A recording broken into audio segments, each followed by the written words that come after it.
హల్లెలూయా.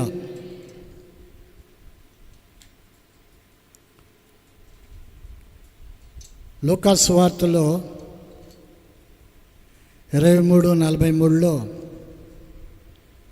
రాయబడిన ఈ మాట, అందుకు ఆయన వానితో, నేడు నీవు నాతో కూడా పరదైసులో ఉందువని నిశ్చయముగా నీతో చెప్పుచున్నాను అనెను. యేసు ప్రభువారు సిలువలో పలికిన రెండవ మాట ఇది.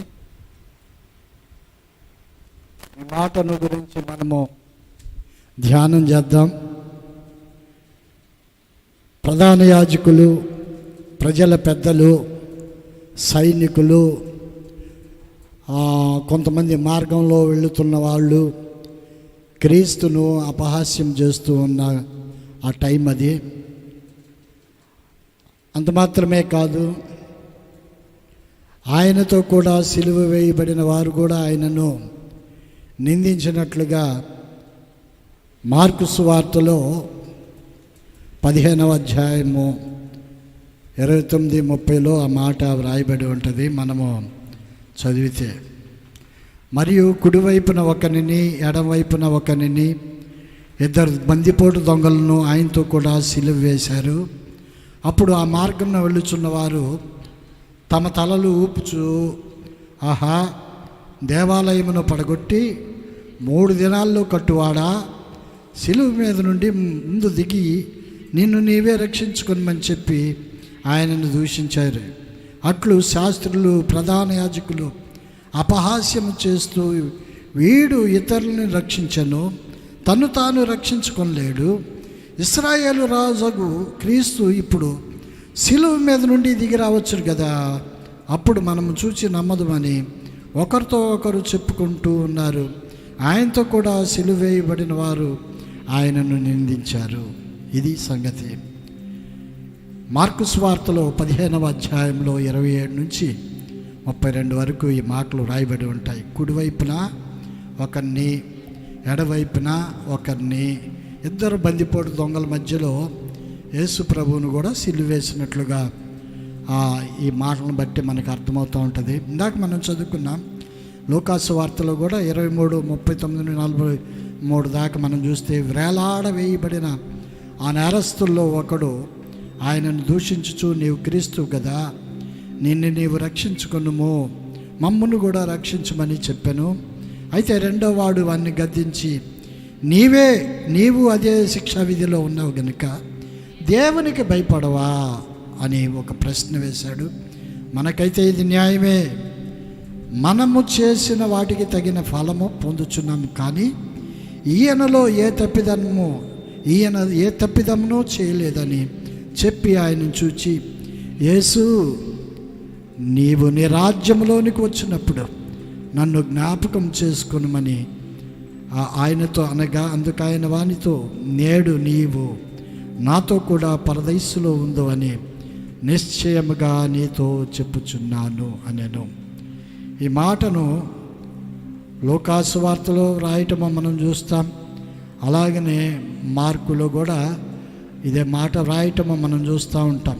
కనుక ప్రియమైన దేవుని బిడ్డలారా, యెషయా గ్రంథంలో 53:12 ఏమి రాయబడి ఉంటుందంటే, కావున గొప్పవారితో నేను అతనికి పాలు పంచిపెట్టెదను, ఘనులతో అతను కొల్ల సొమ్ము విభాగించుకొనును, ఏలయనగా మరణము నొందినట్లు అతను తన ప్రాణమును దారబోసెను, అతిక్రమము చేయి వారిలో ఎంచబడిన వాడు ఆయను, అనేకుల పాపమును భరించుచు తిరుగుబాటు చేసిన వారిని గూర్చి విజ్ఞాపనము చేసను. ఇది విజ్ఞాపన ప్రార్థన గురించి యెషయా గ్రంథంలో 53:12 వ్రాయబడి ఉండటము మనం చూస్తాం.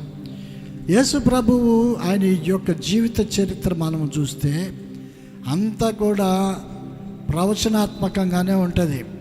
ప్రవచనాలు నెరవేర్చడానికే యేసు ప్రభు వారు ఈ లోకంలోనికి వచ్చారు. హల్లెలూయా, హల్లెలూయా. కనుక లూకా సువార్తలో చెప్పిన లేకపోతే మార్కు సువార్తలో చెప్పిన ఆయన గురించి చెప్పిన మాటలన్నీ కూడా ఇదివరకు ప్రవక్తలు ఎప్పుడో చెప్పారు. ఒక 400-500 సంవత్సరాల క్రితం, ఒక 600 సంవత్సరాల క్రితం యేసు ప్రభువుని గురించిన ప్రవచనకరమైన వాక్కులవి. ఆ వాక్కులు నెరవేర్పులో యేసు ప్రభు ఈ లోకంలోనికి వచ్చాడు. హల్లెలూయా. చూడండి, 12 మంది శిష్యుల సంఖ్యలో చేరిన ఇస్కరియోతు యోధ అనబడిన ఆ యోధాలో సాతాను ప్రవేశించింది. నిన్న కూడా మనము చెప్పుకున్నాం. కనుక వాడు వెళ్ళి ఆయనను వారికి ఎలాగో అప్పగింపవచ్చునో దాన్ని గురించి ప్రధాన యాజకులతో, ఆ అధిపతులతో డిస్కస్ చేసినట్లుగా మనము చూసాం. కనుక అందుకు వాళ్ళు చాలా సంతోషించారు. ఎందుకంటే యేసుప్రభు శిష్యుల్లోనే ఒక ఆయన వచ్చి మనకు సహకరిస్తున్నాడు, ఇది నిజంగా చాలా సంతోషకరమైన వార్త అన్నట్లుగా వాళ్ళు చాలా హ్యాపీగా ఫీల్ అయిపోయి చాలా సంతోషం నుంచి వానికి కొద్దిగా ద్రవ్యం ఇచ్చి అతన్ని ఒప్పింపజేశారు, సమ్మతించారు. కొంచెం డబ్బులు ఇవ్వటానికి వీళ్ళు కూడా సమ్మతించారు, ఆయన్ని కూడా ఒప్పించటానికి చూశారు. వాడు అందుకు ఒప్పుకొని జనసమూహం లేనప్పుడు ఆయనను వారికి అప్పగించటానికి తగిన సమయము వెదుగుతూ ఉన్నాడు. లూకా 22:3-6 వరకు మనము ఈ మాటల్లో చూస్తూ ఉంటాం. అంతకు ముందరే యేసు ప్రభుని అప్పగించటానికి యోధ బయలుదేరి వెళ్ళినట్టుగా వాడిలో సాతాను ప్రవేశించిందని యేసు ప్రభు ముందరగానే చెప్పినట్లుగా ఆ మాటలన్నీ కూడా రాయబడి ఉన్నాయి. కనుక యేసు ప్రభుకి ఇరుప్రక్కల అటువైపు ఒకరు ఇటువైపు ఒకరు, అనగా ఎడమవైపున కుడివైపున సిలువ వేశారు, మధ్యలో యేసు ప్రభు ఉన్నారు. కనుక మత్తయిలో మార్కులో ఏమని చెప్పారంటే వీరిని గురించి బందిపోటు దొంగలు అని చెప్పారు. అంతే కదా, వాళ్ళు నిజంగానే బందిపోటు దొంగలే. కనుక వాళ్ళు చేసేదంతా కూడా అక్రమమే. ఏదో ఉద్ధరిస్తున్నామని వాళ్ళు వచ్చారు, కానీ ఉద్ధరింపు లేదు, ఏమీ లేదు. వాళ్ళు చేసేదంతా క్రమం లేని పనులే. మత్తయి సువార్తలో 27:38 ఏమని ఉంటుందంటే, మరియు కుడివైపున ఒకడును ఎడమ వైపున ఒకడును 2 బందిపోటు దొంగలు ఆయనతో కూడా సిలువ వేయబడిరి. మత్తయి సువార్తలో అలాగనే చెప్పారు. మార్కులో కూడా చెప్పాలి కదా, మార్కులో కూడా మరియు కుడివైపున ఒకనిని ఎడమవైపున ఒకనిని 2 బందిపోటు దొంగలను ఆయనతో కూడా సిలువ వేశారు. అప్పుడు ఆ మార్గంలో వెళ్ళుచున్నవారు తమ తలలు ఊపుచు, ఆహా, దేవాలయమును పడగొట్టి 3 దినాల్లో కట్టువాడా అని మార్కు 15:27-29 వరకు ఆ మాటలు రాయబడి ఉంటాయి. చూడండి, లూకాలో కానీ మార్కులో కానీ మత్తయిలో కానీ వ్రాయబడిన ఈ మాటలను బట్టి యేసు ప్రభు వారు అతిక్రమము చేయి వారిలో ఒకనిగా ఎంచబడ్డాడు. అనగా దొంగలతో పాటుగా, అనగా బందిపోటు దొంగలతో పాటుగా యేసు ప్రభువును కూడా అదే లెక్క కట్టి వారి మధ్యలో సిలువ వేయటాన్ని మనం చూస్తూ ఉంటాం. కనుక వినండి, లోకా ఏమో వాళ్ళని నేరస్తులు అన్నారు, అంతే కదా, వాళ్ళు నేరస్తులు అన్నారు. మత్తయి కానీ మార్కు కానీ బందిపోటు దొంగలు అన్నారు. అయితే యోహాను ఏమన్నాడంటే మొదటివాడు రెండోవాడు అని మాత్రమే ఆయన సంబోధించటమో మనము చూస్తూ ఉంటాం. మొదటివాడు రెండోవాడు అనగా వాడు దొంగే ఈడు దొంగే, మధ్యలో యేసు ప్రభువును కూడా ఉంచటమే ఇది అన్యాయము. కనుక అలాగున ఈ దొంగల మధ్యలో యేసు ప్రభువుని అలాగా సిలువేయటం, అది చూసిన వారు యేసు ప్రభుని నిందించటం, హేళన చేయటం, ఎక్కిరించటం, అవమానపరచటం ఈ మత్తయి సువార్త 27:44 కూడా ఆ మాటలు రాయబడి ఉంటాయి. కనుక ఆయనతో కూడా సిలువ వేయబడిన బందిపోటు దొంగలను అలాగే ఆయనను నిందించారు. బందిపోటు దొంగలు 2 కూడా నిందించారు అని వ్రాయబడి ఉంటుంది మత్తయి సువార్తలో 27:44.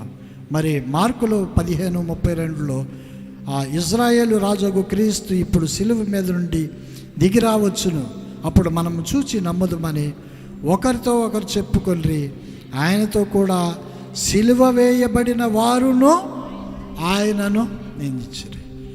ఏ భేదం లేదు, వాడు అన్నాడు ఈడు అన్నాడు, ఇద్దరు ఉన్నారు, ఇద్దరు అన్నారు అన్నట్లుగానే ఈ మత్తయిలో కానీ మార్కులో కానీ రాయబడి ఉండటం మనం చూస్తాం. అయితే తనను హింసించే వారిని చూసి యేసు ప్రభు క్షమించమని చేసిన విజ్ఞాపన ప్రార్థన ఉందే, నిన్నటి దినాన్ని మనం చెప్పుకున్నాం కదా.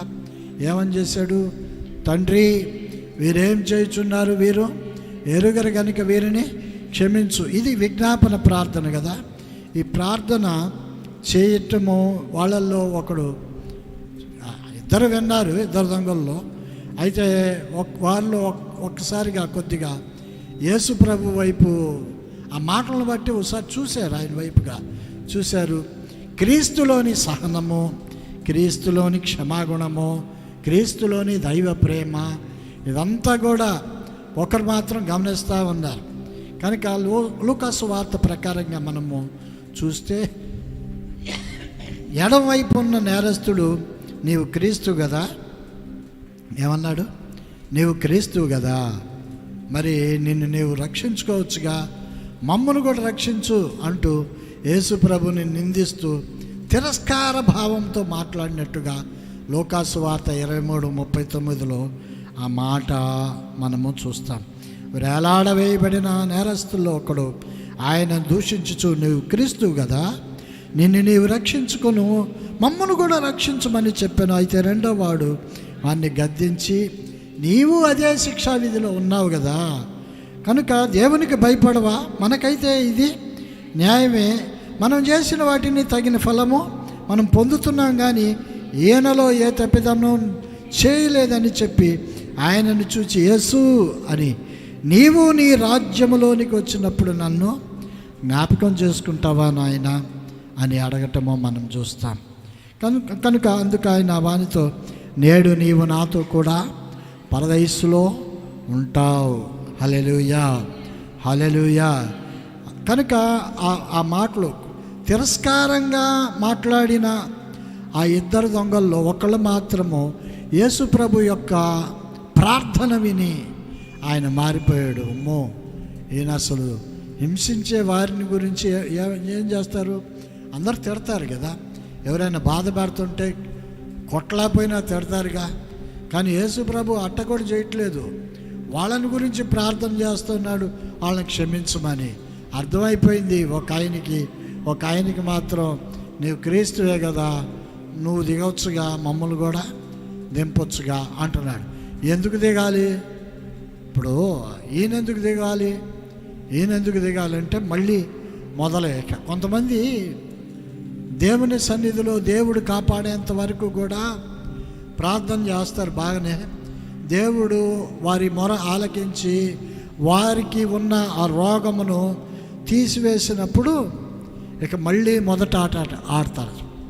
మొదట్లో ఎట్టున్నారో అట్టనే సేమ్ టు సేమ్ యాజ్ టీజ్గా వాళ్ళు బ్రతుకులు మార్చుకోరు. ఇప్పుడు ఈ దొంగను దింపినా కూడా వాడు బతుకు మార్చుకోడు. అర్థమవుతుందా? యేసు ప్రభువు ఆయన సిలువలో నుండి దిగటానికి కాదు, ఆయన సిలువ పైకి ఎక్కింది. హల్లెలూయా. కనుక ఆయన ఎక్కిన విధానం వేరు, అది వీళ్ళకి తెలియదు. కనుక ఆయన ప్రార్థన విన్న తర్వాత ఒక ఆయనకేమో భయం కలిగింది. తండ్రి, వీరేమి చేస్తున్నారో వీరెరుగురు అనగానే పైకి చూసి ఆ మాట చెప్పగానే కొంచెం వణుకు కలిగింది. అయితే తనను హింసించే వారిని యేసు ప్రభు క్షమించమని ప్రార్థనా విజ్ఞాపనం చేయటము ఆ దొంగల్లో ఒకడు. అంటే లోకాసు వార్త ప్రకారంగా ఎడమవైపు ఉన్న నేరస్తుడు, నీవేమో క్రీస్తు అయితే రక్షించుకో అన్నాడు, మమ్మను కూడా రక్షించు అంటూ యేసును నిందిస్తూ తిరస్కారంగా మాట్లాడాడు. 23:39 అయితే క్రీస్తునందు విశ్వసించుటకు మొదలుపెట్టిన కుడివైపు ఉన్న దొంగ వాడిని గద్దించి, ఆయన ప్రార్థన విన్న తర్వాత ఆయన అంటే కొద్దిగా విశ్వాసము కలిగింది, పెరిగింది కూడా. ఎందుకంటే ఆయన కరుణామూర్తి, ఆయన హృదయంలో ద్వేషం లేదు, ఆయన ముఖంలో ఎప్పుడూ కూడా ప్రేమ ఉంటుంది. హల్లెలూయా, హల్లెలూయా. కనుక వాళ్ళు అటు చూడంగానే అటు చూడంగానే యేసు ప్రభు, అమ్మో ఈడన్నాడని నేను కూడా అన్నాను, ఇది చాలా తప్పు అని వాళ్ళు కొద్దిగా విశ్వాసం కలిగింది. అంటే పైన ఒక ఆయన చూస్తున్నాడు. ఎవరు చూస్తున్నారు? ఒక ఆయన, దేవుడు చూస్తున్నాడు. ఆ దేవుణ్ణే ఈయన తండ్రి అని సంబోధిస్తూ ఉంటే ఈయనకి యేసుకి ఉన్న సంబంధాన్ని ఈ దొంగ గుర్తుపట్టాడు, విశ్వసించాడు. అంటే డైరెక్ట్గా యేసు ప్రభు తండ్రిని అనగా యెహోవాని తండ్రి అని సంబోధించటము, యేసు ప్రభుకి యెహోవాకి ఉన్న ఆ సంబంధం దగ్గర సంబంధం అనిపించింది.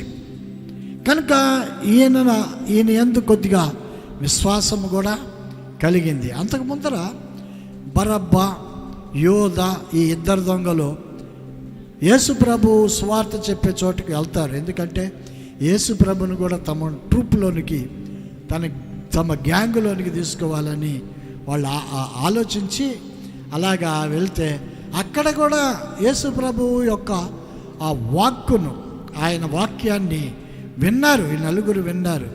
ఆయన వాక్యము ప్రేమతత్వంతో ఉంటుంది కనుక ప్రేమను గురించిన వాక్యమే ఆయన బోధిస్తూ ఉంటాడు కనుక ఆ బోధనలన్నీ విన్నాడు. బోధనలన్నీ విన్న తర్వాత అప్పటికి పెద్ద పట్టించుకోలేదు. కానీ ఇప్పుడు ఈ దొంగల మధ్యలో ఆయన ఉండటం చూడండి. మొత్తం నేను ఎంతమంది అన్నాను? నలుగురు దొంగల్లో హెడ్ ఆఫ్ ది డిపార్ట్మెంట్ బరబ్బానేమో విడుదల చేశారు. యేసు ప్రభు ఆ బరబ్బా నిమిత్తము సిలువ మీదకి ఎక్కాడు. బరబ్బా నిమిత్తమే కాదు, మన నిమిత్తం కూడా ఆయన సిలువను ఎక్కాడు కదా.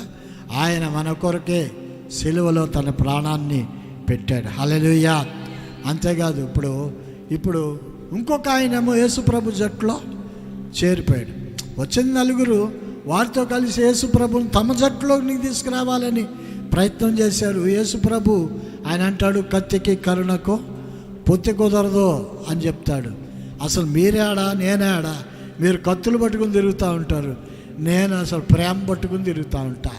కరుణ వాత్సల్యం కలిగిన వాడను నేను, మీరేమో కఠినమైన హృదయం కలిగిన వారు, కఠోరమైన మనస్తత్వాలు కలిగిన వాళ్ళు. మీకు నాకు మధ్యలో ఏంటి సంబంధం? మీలోనికి నేను రావటం అంటే నేను కూడా ఏమైపోవాలి? క్రూరుడుగా మారిపోవాలి. కనుక కత్తికి కరుణకు నేను చెప్పేదంతా కరుణ వాక్యమే, ప్రేమ వాక్యమే. మీరు చెప్పేదంతా కూడా, మీరు ఆలోచించేదంతా కూడా కఠినమైన నిర్ణయాలు తీసుకుంటూ ఏదో ఉద్ధరిద్దామని పెద్దలను కొట్టి పిల్లలకి పెట్టడం అన్నట్టుగా మీరు చేస్తున్నారు. కానీ అది దేవునికి అసలు అయిష్టమే. కనుక మీకు నాకు సంబంధం లేదు అని అంటే, నీ ప్రజలు మా ప్రజలు ఒకలేగా ప్రభువా అంటాడు యోధా. కాదులే యోధా, మన ఇద్దరికి అసలు పొత్తు కుదరదు, వెళ్ళిపో అని చెప్తే ఆయన కొద్దిగా అసహనంతోనే అక్కడ దాకా వెళ్ళి బరబ్బతో అంటాడు, యేసు మాటలు నన్ను వెనక్కి లాగుతున్నాయి అంటాడు. యేసు మాటలు నన్ను వెనక్కి లాగుతున్నాయంటే బరబ్బా నవ్వుతాడు. గట్టిగా నవ్వి, నువ్వు కూడా వాళ్ళు ఇదైపోతావా ఏంటి అని అంటే, నాకెందుకోనో యేసు ప్రభు మాటలు లాగేస్తున్నాయి కనుక నేను అక్కడికి వెళ్ళిపోతాను అని వెనక్కి వెళ్ళిపోతాడు. నలుగురుగా వచ్చిన వాళ్ళు, యేసు ప్రభుతో 5 చేద్దాం అనుకున్న వాళ్ళు ఇప్పుడు ఒకళ్ళు మిస్ అయిపోయారు. ఇప్పుడు 3 ఉన్నారు. ఇప్పుడు యేసు ప్రభు కరెక్ట్గా చనిపోయే టయానికి బరబ్బా మిస్ అయిపోయాడు. యేసును విడుదల చేయమంటే యేసు వద్దు, బరబ్బానే విడుదల చేయండి అని బరబ్బాను విడుదల చేశారు. యేసు ప్రభు సిలువెక్కాడు. ఇప్పుడు చూడండి, 2 దొంగలు మాత్రం మామూలుగానే, వాస్తవంగా మధ్యలో ఉండవలసిన వారు ఎవరు? బరబ్బా. కానీ బరబ్బా స్థానంలో ఇప్పుడు ఎవరున్నారు? యేసు మాటలు. ఆ యేసు ఆయన మాట్లాడుతున్న ప్రతి మాట కూడా ఒక ఆయన, ఇద్దరు అబ్జర్వ్ చేస్తున్నారు, కానీ ఒక ఆయన మాత్రం విశ్వసించటం మొదలుపెట్టాడు. హల్లెలూయా. కనుకనే తిరస్కారంతో ఒక ఆయన ఉన్నాడు, ఇంకొక ఆయనేమో విశ్వాసముతో ఆయన వైపుగా చూసి తిరస్కారంతో ఉన్న దొంగను గద్దించాడు. గద్దించి, నువ్వు కూడా అదే శిక్ష అనుభవిస్తున్నావు కదరా, ఎందుకు ఆయన అంటావు? కనుక నీవు ఆయన అనొద్దు. మనకంటే ఇది నిజమే, ఓకే, మనకి ఇది న్యాయమే అని యేసయ్యను ప్రతిపాదించాడు. ఆయన గొప్ప దేవుడు రా అన్నట్లుగా. హల్లెలూయా, హల్లెలూయా. అంటే అప్పటికప్పుడే ఈ దొంగ క్రీస్తు యొక్క ఆయనలో ఉన్న కవళికలను బట్టి, ముఖార విందమును బట్టి, ఆయనలో ఉన్న దయారసమును బట్టి, ఆయనలో ఉన్న కరుణ వాత్సల్యమును బట్టి ఈయన మారిపోవటం మొదలుపెట్టాడు. హల్లెలూయా చెప్పండి, హల్లెలూయా. లూకాసు వార్తలో అదే ఆ మాటలు 23:40 ఆ మాటలే ఉంటాయి. వేలాడవేయబడిన ఆ నేరస్తుల్లో ఒకడు ఆయనను దూషిస్తున్నాడు. నీవు క్రీస్తు కదా, నువ్వు గొప్పోడు కదా, నువ్వు అభిషిక్తుడు కదా. ఎవరికి కావాలి ఈ మాటలో? నువ్వు అభిషిక్తుడు కదా, నువ్వు క్రీస్తు కదా, అంటే నువ్వు మెస్సియావు కదా, అంటే హేళనగా నువ్వు మెస్సియావి అయ్యా మమ్మల్ని అట్లా నువ్వు క్రీస్తువు కదా, నువ్వు అంతే చెప్పుకుంటావుగా, నువ్వు మెస్సియావు అని, నిన్ను నీవు రక్షించుకో, మమ్మల్ని కూడా రక్షించు అంటున్నాడు. ఇంకొక ఆయనేమో గద్దించి, అలా కాదురా, అలా కాదు, మనం చేస్తుంది మనకైతే ఇది న్యాయమే, అయితే అది మాత్రం ఆయనకి న్యాయమో కాదు. చూడండి, ఈ దొంగ అయితే క్రీస్తు రాజు అని ఒప్పుకున్నాడు. హల్లెలూయా, హల్లెలూయా.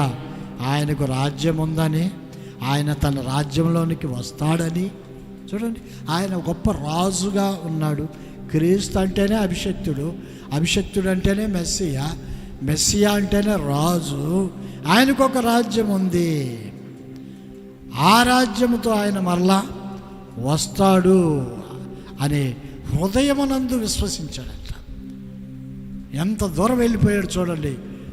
సేమ్ టైము ఒక ఆయనేమో ఆ టయాన్ని నిర్లక్ష్యం చేస్తున్నాడు, దాన్ని సద్వినియోగం చేసుకోవట్లా. ఇంకొక ఆయనేమో సద్వినియోగపరుచుకుంటున్నాడు, ఆయన వైపుగానే తేరి చూస్తున్నాడు. అంతగా యేసు ప్రభుని దగ్గరగా చూస్తూ ఉన్నాడు. ఆయన హృదయమో ద్రవించిపోయింది. దగ్గరకు వచ్చి కరెక్ట్గా ఇప్పుడు ఆయన ఇక్కడ ఉన్నాడు, మధ్యలో ఈయన ఉన్నాడు, ఇటువైపు ఇంకొక ఆయన ఉన్నాడు. ఇద్దరూ కూడా ఆయన వైపే చూస్తున్నారు. ఒక్కరి హృదయం మాత్రము విశ్వాసముతో దేవుని అంటే ఆయన ప్రేమను ఆయన గమనిస్తూ ఆయన మారిపోతూ ఉన్నాడు. యేసు అంటున్నాడు. ఏమన్నాడు తెలుసా? యేసయ్యా అంటే రక్షకుడా అని అర్థం. హల్లెలూయా. ఇప్పుడు ఆయన అన్న దానిలో ఈయన అన్నదానికి ఎంత తేడా ఉందంటే, ఈ దొంగ క్రీస్తు రాజు అని ఒప్పుకున్నాడు. అంతేకాదు, ఆయనకు ఒక రాజ్యం ఉందని, ఆయన తన రాజ్యంలోనికి వస్తాడని హృదయమునందు విశ్వసించి, యేసు నీ రాజ్యంలోనికి వచ్చేటప్పుడు నన్ను జ్ఞాపకం చేసుకుంటావా? వాస్తవంగా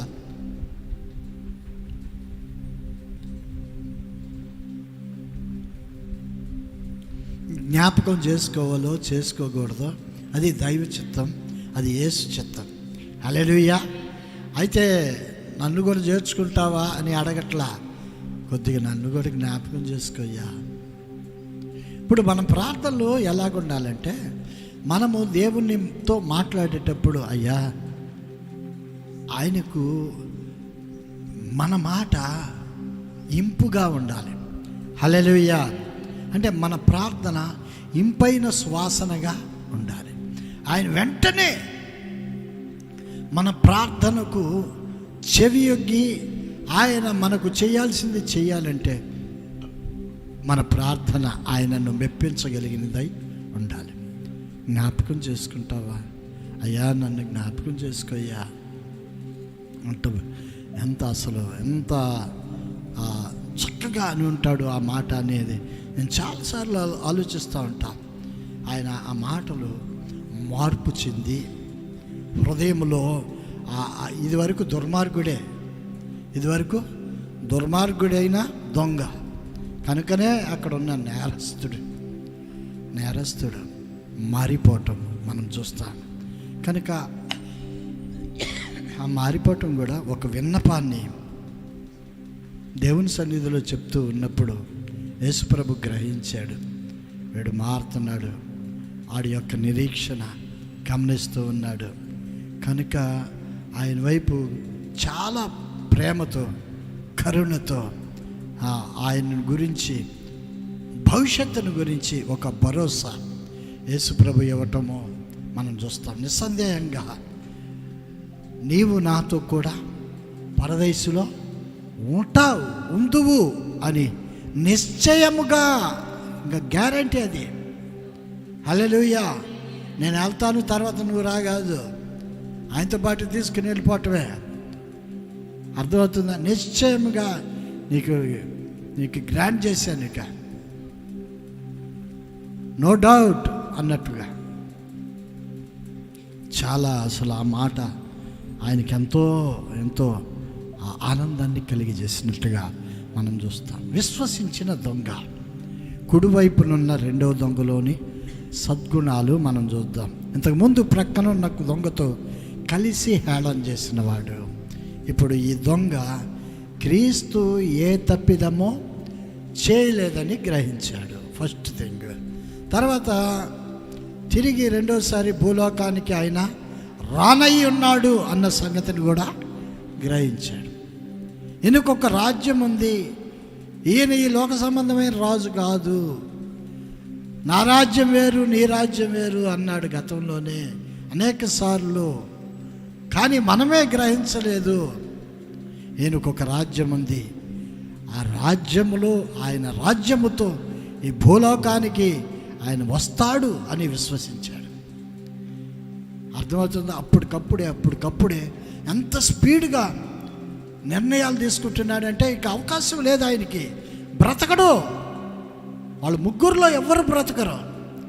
యేసు ప్రభు బ్రతకడు, పక్కనున్న దొంగ, ఇంకొక దొంగ బ్రతకడు, యువతలున్న దొంగ కూడా బ్రతకడు. టైం లేదు, సద్వినియోగం చేసుకుంటున్నాడు. టప ఆలోచనలు అన్నీ మారిపోతూ ఉన్నాయి.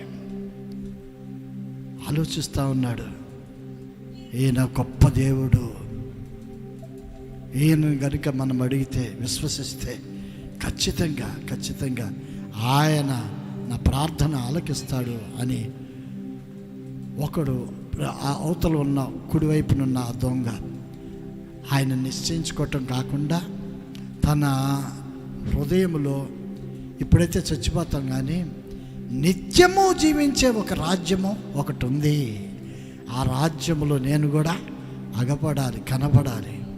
హల్లెలూయా. ఆ అవకాశము దేవుడు ఇస్తాడో లేడో తెలీదు, కానీ ప్రార్థించాడంతే. మనం కూడా ప్రార్థించటము మన వంతు. జరగదా అనేది తర్వాత సంగతి. అస్సలు మనం ముందర ఒక అప్లికేషన్ పెట్టాలి దేవుని దగ్గర. ముందర మనం పెట్టాలి, ఇస్తాడో ఇవ్వడో, ఖచ్చితంగా ఇస్తాడు అనే నమ్మకంతో మనము ఒక ప్రార్థనా విన్నపాన్ని దేవుని సన్నిధిలో పెట్టాలి. దొంగ అదే ఆ విన్నపాన్ని పెట్టాడు, అది కూడా విశ్వాసంతో పెట్టాడు. హల్లెలూయా చెప్పండి, హల్లెలూయా. కనుక యేసు ప్రభు దగ్గర చనిపోయేటప్పుడు నేను మరలా కిందకి దిగుతానన్న వ్యక్తి ఒకడు, నీ రాజ్యముతో నీ వచ్చేటప్పుడు నన్ను జ్ఞాపకం చేసుకో అని అన్న వ్యక్తి ఇంకొకడు. ఒకడేమో నిత్య జీవనాన్ని గురించి ఆలోచిస్తున్నాడు, ఒకడేమో ఇంకా ఈ లోకముని గురించి ఆలోచిస్తూ ఉన్నాడు. మనుషులు దేవుణ్ణి కలిగి ఉన్నా కూడా ఇంకా భూలోకంలో వాటి గురించే ఆలోచిస్తూ ఉంటారు. పాతుకుపోయి ఉంటారు. ఇంకా వేళ్లతో సహా లోపలికి వెళ్ళిపోతూ ఉంటే ఏళ్ళు లేక భూలోకంలో ఆడిని ఎంత లాగినా బయటికి రాడంతే. ఎందుకంటే లోక ఆశలు వాడిని ఏం చేసేసినట్టే గుడ్డితనాన్ని కలిగజేసిన ఇదే సంపద, ఇదే నిత్యము అన్నట్లుగా లోకమును గురించిన ఆలోచనలే ప్రతి మనిషికి ఉంటూ ఉన్నాయి. అటువంటి ఆలోచన మనకు ఉన్నప్పుడు పైనున్న నిత్య జీవాన్ని గురించి ఏం ఆలోచిస్తాం? ఒకడేమో ఆ ఆలోచనలన్నిటినీ తన హృదయంలో నుండి పటాపంచులు చేసి, ఇది కాదు అసలు జీవితం, అసలైన జీవితం ఒకటి ఉంది, అదే నిత్య జీవము, దాని కొరకే యేసు ప్రభు తండ్రి అని ప్రార్థన చేయటము ఇదంతా గమనించినప్పుడు ఆయనకు పరలోకము అనేది ఒకటి ఉంది, దానిలో ఉన్న వ్యక్తి గొప్ప దేవుడు, ఆ దేవుణ్ణి తండ్రి అని సంబోధిస్తున్నాడే, ఈయన కుమారుడు, దైవ కుమారుడు, ఈయనే అభిషిక్తుడు అని ఆయన హృదయంలో విశ్వసించాడు. దేవుడు ఏది కోరినా కూడా అది చేస్తాడు అని అంటే అసలు కోరాలి కదా ముందర, కోరితే అది చెయ్యాలో వద్దో ఆయన చెప్తాడు. దేవుడు చెయ్యాలి అంటే చేస్తాడు. హల్లెలూయా. విశ్వసించి చేయాలి ప్రార్థన, విశ్వాసం ఉండాలి. మనకే విశ్వాసం ఉండకపోతే ఆయన ఎందుకు మన ప్రార్థన ఆలకిస్తాడు కదా. విశ్వాసంతో అడిగాడు, ఆయన దైవ కుమారుడు, పరలోకం ఒకటి ఉంది, అక్కడికి వెళ్ళాలి, నేను కూడా వెళ్ళాలి అనే ఆలోచన. మరి ఈడేమో పెద్దగా మంచి పనులు ఏం చేయలే, దుర్మార్గుడీడు, ఏ మంచి లేదు, ఎంత ఆలోచించినా. అయినా కూడా లాస్ట్లో ఆయన అడిగే విధానాన్ని బట్టి దేవుడికే అసలు ఆశ్చర్యం కలిగింది, విశ్వాసాన్ని బట్టి. చూడండి, విశ్వాసం లేకుండా దేవునికి ఇష్టలై ఉండట అసాధ్యం. చదివారు ఎప్పుడైనా? ఎక్కడుంది అది? చెప్పాలి. హెబ్రీ 11:6 ఆ మాట ఉంటుంది. విశ్వాసము లేకుండా దేవునికి ఇష్టడై ఉండట అసాధ్యము, దేవుని యొద్దకు వచ్చేవాడు ఆయన ఉన్నాడని, తన్ను వెతుకు వారిని ఫలము దయచేయువాడని నమ్మాలి కదా అంటాడు. నువ్వు చర్చికి వస్తున్నప్పుడు మందిరములో దేవుడు ఉంటాడు, నేను ప్రార్థన చేస్తే నా దేవుడు నా ప్రార్థన ఆలకిస్తాడు, ఆలకించటమే కాదు నాకు కావలసినవన్నీ కూడా ఆయన దయచేస్తాడు, జరిగిస్తాడు అనే ఆలోచన, అనే విశ్వాసము ఉండాలి కదా. ఏదో వచ్చావులే, కూర్చున్నావులే, విన్నావులే, పోయావులే, మళ్ళీ ఇంటికి వెళ్ళి సాంబారు వండుకొని తిన్నావులే, ఈ కాదు, ఈ లోకం కాదు. దేవుని మీద కాంక్ష కలిగినప్పుడు మన నేత్రాలు ఆయన వైపుగా చూస్తూ ఉంటాయి, పరలోకం దిశగానే. క్రీస్తును నిజముగా ఎరిగిన దైవ జనులు, లేకపోతే దేవుని బిడ్డలు, నిజముగా దేవుడు వారికి ఆ మారు మనసు అనుభవాన్ని కలగజేసి వారి హృదయాలను మారిస్తే వారి హృదయము లోక సంబంధమైనదిగా ఉండదు, కానీ పరలోక సంబంధంగానే ఉంటుంది. హల్లెలూయా, హల్లెలూయా. కనుక యోహాన్లో కూడా 3:16 అనుకుంటా, అది దేవుడు లోకమును ఎంతో ప్రేమించాడు. లోకమును అనగా లోకములో ఉన్న జనులందరినీ ప్రేమించాడు. దేశమంటే మట్టి కాదోయ్, దేశమంటే మనుషులోయ్ అని అంటాడు గురజాడ అప్పారావు గారు. దేశం అంటే మట్టి కాదు, లోకం అంటే మట్టి కాదు. లోకమును ప్రేమించను అనగా లోకములో ఉన్న ప్రతి మనిషిని ఆయన ప్రేమించాడు అని అర్థం. కనుక ఆయన ప్రేమించాడు కనుకనే తన అద్వితీయ కుమారునిగా పుట్టిన వానియందు అనగా క్రీస్తునందు విశ్వాసము ఉంచు ప్రతివాడు కూడా నశించడు, హల్లెలూయా, నిత్య జీవము పొందుకుంటాడు. అలాగా ఆయనను అనగా క్రీస్తును ఈ లోకములోనికి మన కోసము పంపించాడు. హల్లెలూయా చెప్పండి గట్టిగానే, హల్లెలూయా. క్రీస్తుని ఎందుకు పంపించాడు అంటే ఆయన యందు మనం విశ్వసించాలని. ఆయన యందు విశ్వాసం ఉంచితే నిత్య జీవం ఇస్తాడు. కనుక అటువంటి విశ్వాసము ఆయనలోనికి వచ్చేసింది అప్పటికప్పుడే ఆశ్చర్యకరంగా. పశ్చాత్తాపడిన దొంగ ఆయన. దొంగే కానీ పశ్చాత్తాపడ్డాడు. మనం కూడా పాపులమే, కానీ దేవుని సన్నిధిలో మన పాపములన్నిటినీ ఒప్పుకున్నాం. అయ్యా గతం గత, ఇంకెప్పుడు అటువంటి పాపాలు నేను చెయ్యను. ఇదివరకంటే అది వేరే, దాన్ని లోకంతో కలిసిపోయి సాతానుతో కలిసిపోయి ఆడాను, ఆటలన్నీ ఆడేశాను. భయంకరంగా మనుషులను హింస పెట్టాను, ఇష్టానుసారంగా మాట్లాడాను, ఎన్ని తిట్టానో, ఎంతమందిని బాధించానో, ఎన్ని బూతులు మాట్లాడానో, ఎంత భయంకరంగా ప్రవర్తించానో. లోకస్తులందరూ కూడా నన్ను అసహించుకునేటట్లుగా నా ప్రవర్తన ఉంది ఇదివరకు.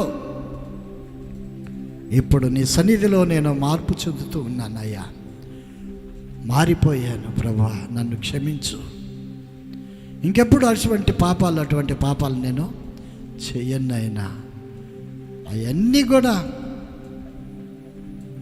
గతంలో నేను మాట్లాడినవన్నీ, నేను చేసినవన్నీ కూడా శుద్ధి చేయి, నన్ను పరిశుద్ధపరచు అని దేవుని సన్నిధిలో మనము పశ్చాత్తాపడ్డాం.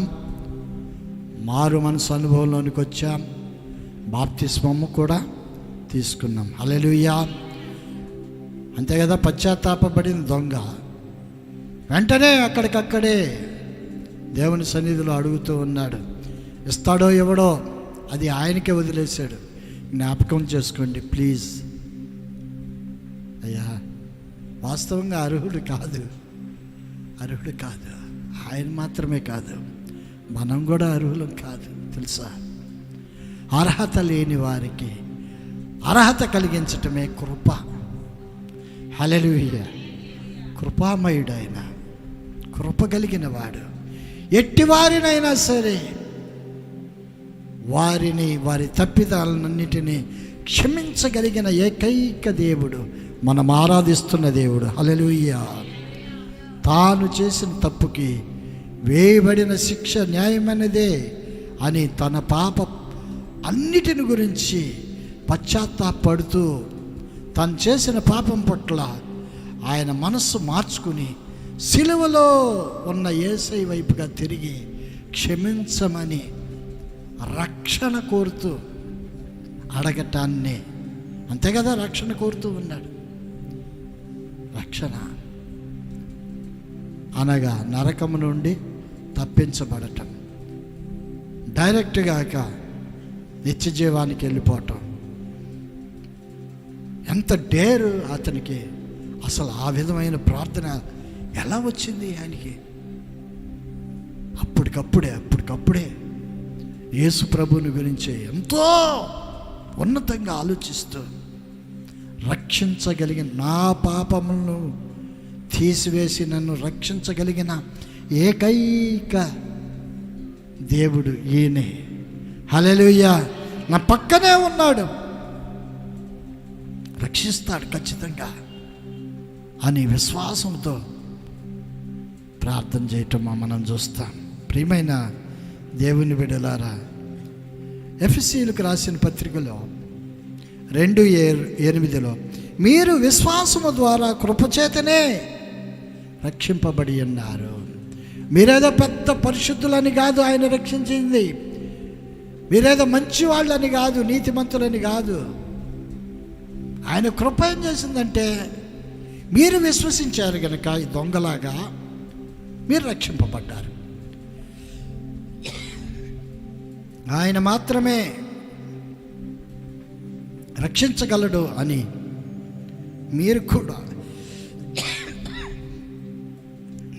మీరు కూడా విశ్వాసంతో ఆయన అడిగారు కనుక మీరు రక్షింపబడి ఉన్నారు. ఇది మీ వల్ల కలిగినది కాదు, దేవుని వరమే. ఎఫెసీయులకు రాసిన పత్రిక 2:8. అవును, మనం రక్షించబడటము దేవుడు మనకిచ్చిన ఒక వరం. వరాలన్నిటిలో కూడా రక్షణ వరము గొప్ప వరము. హల్లెలూయా. హల్లెలూయా. లోకములో ఎవ్వనికి లేని ధన్యత. ఇప్పుడైతే ప్రజెంట్ మనకి అవి కంటికి కనబడవు, చెవికి వినబడవు, మానవ హృదయానికి అగోచరమైనదేవి, గోచరము కానిది. కానీ మనము నిరీక్షించి విశ్వసించాం కనుక ఖచ్చితంగా దేవుడు మనకి రక్షణ ఇచ్చాడు. హల్లెలూయా చెప్పండి గట్టిగా. యాకోబు 5:20లో దైవ పాపిని వాని తప్పు మార్గము నుండి మళ్లించువాడు మరణం నుండి ఒక ఆత్మను రక్షించి అనేక పాపములు కప్పివేయనని తాను తెలుసుకోవాలి కదా. తప్పుడు మార్గంలో ఇదివరకు మనం బ్రతికాం. ఆ తప్పుడు మార్గాల్లో నుండి దేవుడు ఏం చేశాడంటే మళ్ళించాడు, మార్గాన్ని మళ్ళించాడు. ఇదివరకు ఇటున్నాం నరకం వైపుగా, ఇప్పుడు ఇటు మార్చాడు, డైరెక్షన్ మార్చాడు. నువ్వు ఇక్కడి నుంచి కూడా ఇటు వెళ్ళటానికి వీల్లేదు. ఎందుకంటే ఆ మార్గము నరక మార్గం. నువ్వు నరకానికి వెళ్ళటానికి కాదు బిడ్డ, నిన్ను నేను రక్షించుకుంది. నువ్వు నరకంలో కాలిపోవటానికి కాదు. కొన్ని కోట్ల సంవత్సరాలు కాలిపోతూ ఉంటారు. అయ్యా రక్షించు అన్నా కూడా ఎవ్వరూ రక్షించడు. రక్షించటానికి ఇక ఆయన ఎప్పుడు కూడా రాడు. ఇంకంతే మన గతి. కనుక నీవు అలా కాలకూడదు.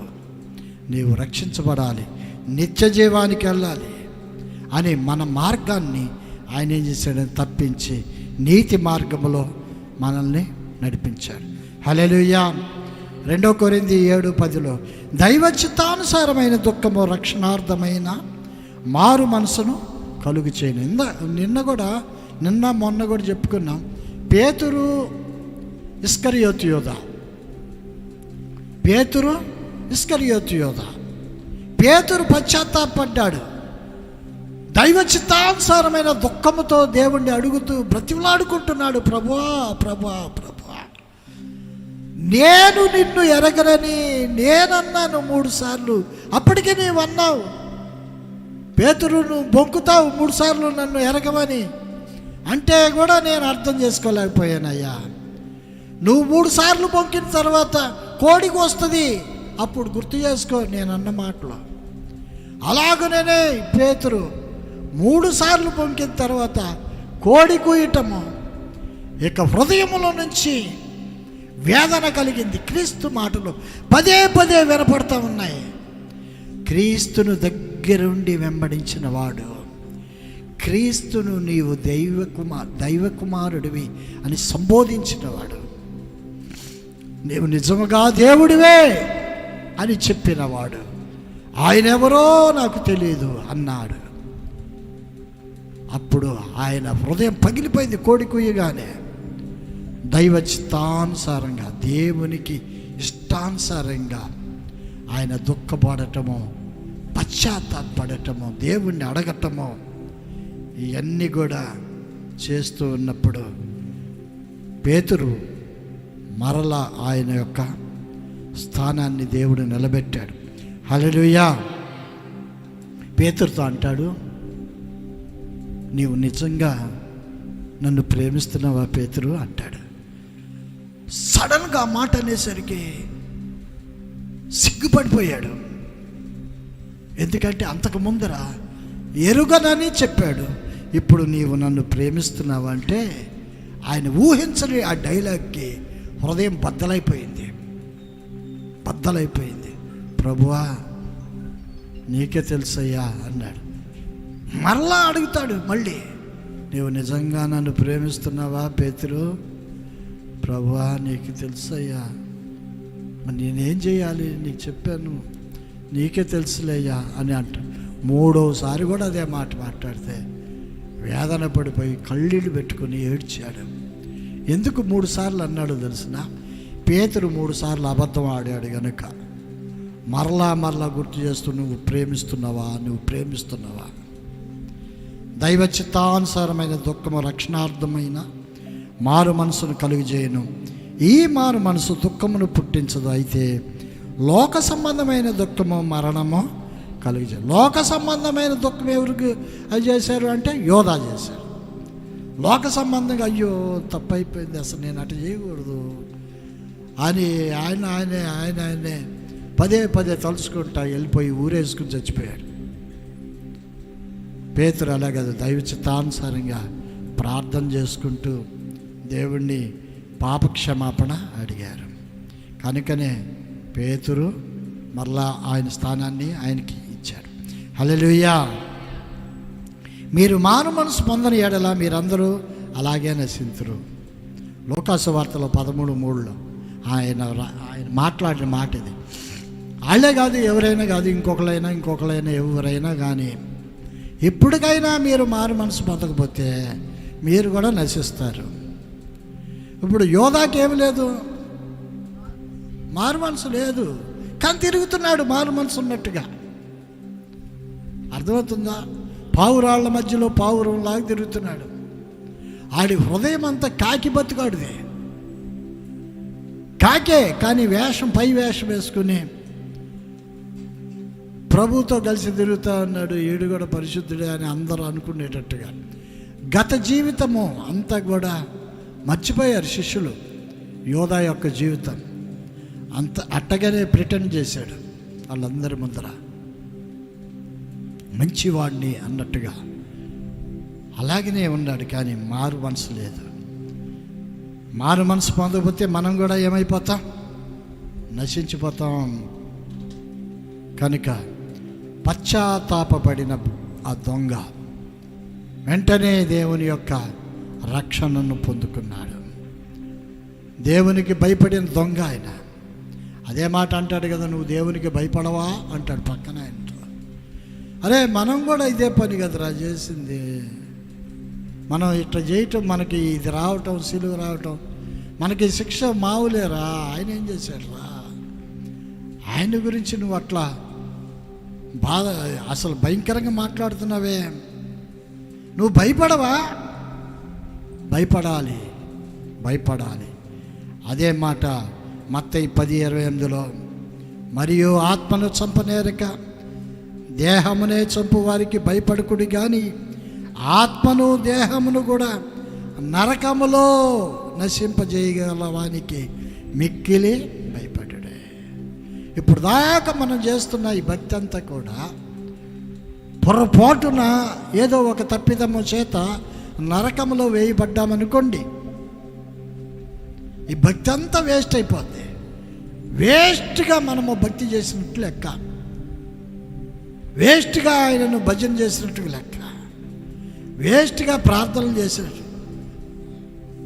అంటే ఇతరులకు చూసేవారికి భక్తిపరులాగా కనపడ్డాము, కానీ దేవుని దృష్టిలో మనము ఇంకా పాపాత్ములుగానే ఉండిపోయాం. కారణం ఏంటంటే దేవునికి భయపడకుండా బ్రతకటం. ఇది చేస్తున్నాను, ఇది చేయటం వలన దేవుని యొక్క శిక్ష నా మీదకి వస్తుంది అనే భయం ఉండాలి. భయం లేకపోతే బాధ్యత మర్చిపోయి తిరుగుతారు. కొంతమంది భయభక్తులు లేకుండా తిరుగుతూ ఉంటారు. ఎందుకు తిరుగుతున్నారో తెలీదు. మరి చర్చికి వస్తారు, చర్చికి కూడా వస్తారు, అంత బాగానే ఉంటుంది. కానీ భయపడరు. దేవునికి భయపడాలి. రేపటి రోజున ఖాళీ టైం ఉంటుంది, అప్పుడు భయపడితే అసలు ఇక దానివల్ల ఇదేముండదు. ఇప్పుడే మన హృదయాలు మారిపోవాలి. ప్రేమైన దేవుని బిడ్డలారా, జ్ఞాపకం చేసుకోమన్న దొంగను గురించి మనం చూస్తూ ఉన్నాం. భవిష్యత్తుపై నిరీక్షణ కలిగి మరణము అనేది మనిషి జీవితానికి ముగింపు కాదని ఆ దొంగ గ్రహించాడు. ఇప్పుడు చచ్చిపోతున్నాము, ఇక ఇది ముగింపు కాదు అన్న సంగతి ఆ దొంగ గ్రహించాడు. చచ్చిపోయిన తర్వాత మనం నిత్యత్వానికి వెళ్ళటమే అదే ప్రారంభం, అది అసలైన జీవనం. హల్లెలూయా. మనం పరలోకానికి వెళ్తామే, ఇక అక్కడి నుంచి మన అసలైన జీవితం అది. ఈ జీవితం కాదు, ఇది శాశ్వతం కాదు. ఇది మరణము ముగింపు కాదు. నిత్యత్వానికి వెళ్తే అదే ప్రారంభము అని గ్రహించాడు. ఆ దొంగ ఆలస్యం చేస్తే, దేవుణ్ణి అడగపోతే, ఆ దొంగతో పాటు ఈ దొంగ కూడా పరిశుద్ధుల యొక్క నిత్య నివాసంలోనికి వెళ్ళేవాడు కాదు. జ్ఞాపకం చేసుకోయా నీ రాజ్యంలో అని అడగటము, ప్రాధేయపడినట్లుగా అడగటము, రాజ్యాన్ని ఆకాంక్షించటం. అంత దుర్మార్గుల్ని క్షమించగలిగిన దేవుడు నన్ను క్షమించడా? అక్కడున్న వాళ్ళందరినీ హేళన చేసి, రకరకాలుగా మాట్లాడి, దూషించి, సిలువ వేసి, కొరణాలతో కొట్టి, ముళ్ళ కిరీటం పెట్టి, చేతులకు పాదాలకు శీలలు దించి, కఠినమైన మాటలు మాట్లాడుతూ ఉన్న వారినే క్షమించగలిగిన దేవుడు నన్ను, నా పాపాలను క్షమించగలడు కదా. ఇది ఆయన ఆశ. ఆ బీజం అక్కడ పడింది. వాళ్ళనే క్షమించగలిగిన దేవుడు నన్ను కూడా క్షమిస్తాడు అని ఆ మారు మనసు అనుభవంలోనికి వచ్చేసాడు. యేసయ్య నీ రాజ్యంలో వచ్చేటప్పుడు నన్ను జ్ఞాపకం చేసుకో అంటే వాక్యం ఏమంటుందంటే, నేడు అనే సమయం ఉండగానే మనం ఏం చేయాలి? దేవుని దగ్గర అడుక్కోవాలి. చచ్చిపోయిన తర్వాత ఇంకేముండదు, అంత శూన్యమే, వెళ్ళిపోయి కాలటమే, వెళ్ళిపోయి కాలటమే. బ్రతుకుతాము, ఎంతకాలం బ్రతుకుతాం? ఎంతో కాలం బ్రతకండి. ఇవన్నీ టైం వేస్ట్ మాటలు, ఇవన్నీ చాలా కాలం ఉంటాం. ఇవన్నీ ఉట్టి మాటలు, ఇవి బ్రతుకులేదు, మనం బ్రతకం.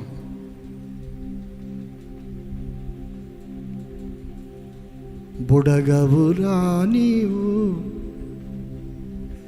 బ్రతకవురా, ఒట్టివిరా నీవు, మట్టివిరా, ఒట్టివిరా నీవు, మట్టివిరా. అయ్యో మానవా,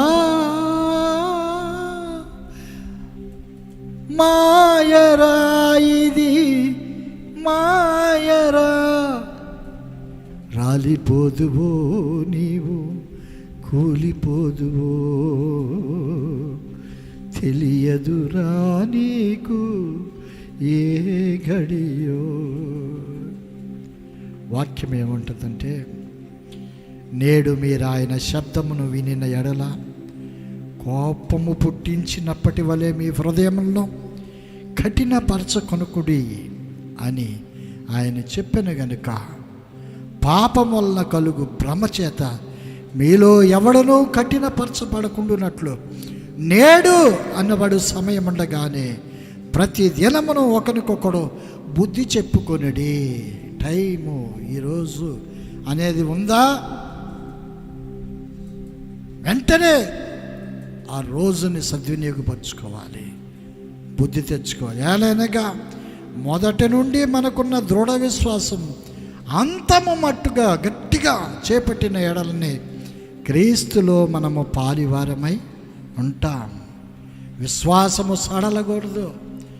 ఇదివరకు నువ్వు బాగానే ప్రేమతో విశ్వాసంతో ఉన్నావు, కానీ మధ్యలో కొన్ని అవాంతరాల వల్ల నీ విశ్వాసము తగ్గిపోయింది, సన్నగిలిపోయింది, తగ్గిపోయింది. ఇదివరకు దృఢమైన ఒక విశ్వాసం, నిశ్చయత నీలో ఉండేది, ఇప్పుడు లేదు. రాను రాను దేవుడంటే ప్రేమ పోయింది, విశ్వాసం పోయింది, బలహీనరాలు అయిపోయాం. కానీ అందరి ముందర విశ్వాసిలాగానే బ్రతుకుతున్నావు.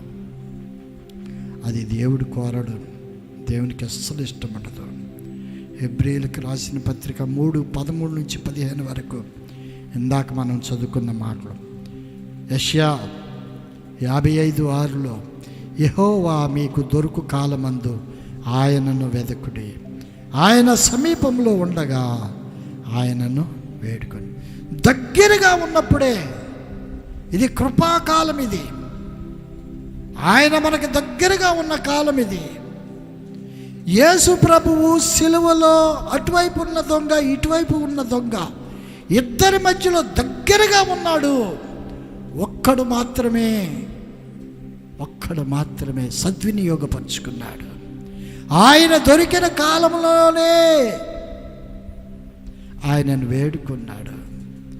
వెంటనే ఒక రక్షణ వాగ్దానాన్ని కూడా పొందుకున్నాడు డైరెక్ట్. హల్లెలూయా, హల్లెలూయా. ఎఫెసీయులకు రాసిన పత్రికలో 2:8 మీరు విశ్వాసము ద్వారా కృపచేతనే రక్షింపబడి ఉన్నారు, ఇది మీ వలన కలిగినది కాదు, అది దేవుడి వరమే. దేవుడే మీకు వరంగా ఇచ్చాడు. రక్షణ విధేయతతో కూడిన విశ్వాసాన్ని బట్టి కృపచేతనే కలుగుతుంది.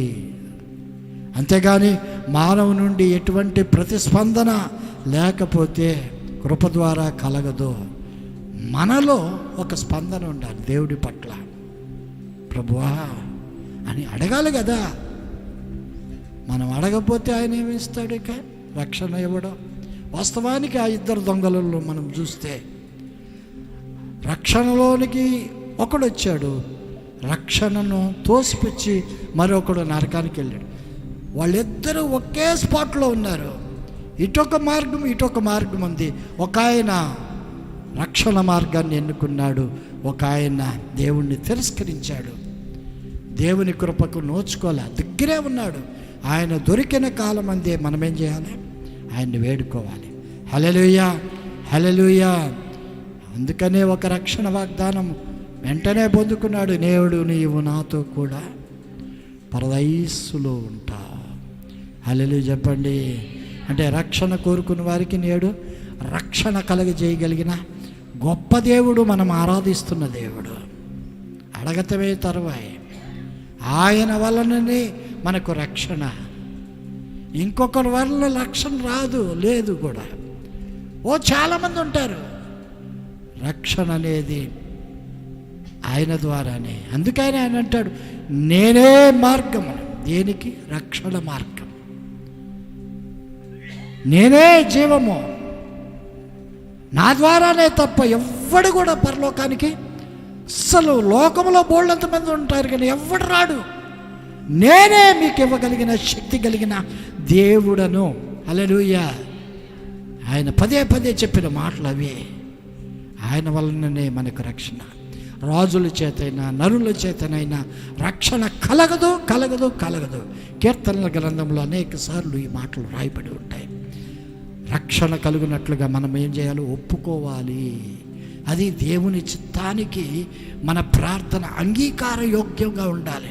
ఏదో ప్రభువా నన్ను క్షమించు, ఈసారి క్షమించు, పదే అటువంటి మాటలు మాట్లాడితే దేవునికి కోపం వస్తుంది. పైగా ఆయనను అవమానపరిచినట్లుగా ఉంటుంది. కనుక రక్షణ ఇంకెన్నటికీ మనకు ఉండదు. కనుక మన ప్రార్థన దేవుని చిత్తానుసారంగా ఉండాలి. హల్లెలూయా. రక్షణ సమీపంగా ఉంది. ప్రజెంట్ ఇది కృపాకాలం.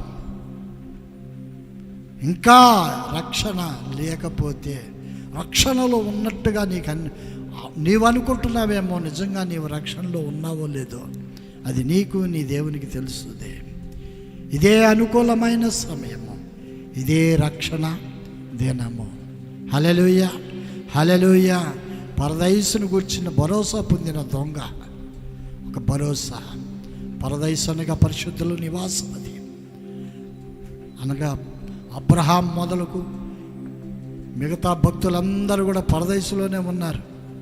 రేపటి రోజున మనం కూడా పరదైసులో ఉంటాం.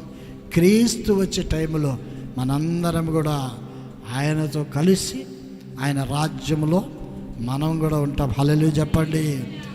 హల్లెలూయా. అందుకే ఆయనే ప్రవేశ మార్గము, పరలోక మార్గము. ఆయన వాగ్దానం చేశాడు ప్రతి ఒక్కరికి. ఆయన వాగ్దానం చేశాడు మనందరికీ కూడా. ఆయన భక్తులందరికీ ఇచ్చిన వాగ్దానం అదే. నేడు నీవు నాతో కూడా పరదేశంలో ఉండాలి. ఉంటావు. ఉందురు. ఎప్పుడు ఉందురు? ఆయనలో ఉన్నప్పుడు ఉంటాం. హల్లెలూయా చెప్పండి. కనుక మనము దేవుని యొక్క పరిశుద్ధమైన సన్నిధిలో మన నిజస్థితి మనం తెలుసుకోవాలి.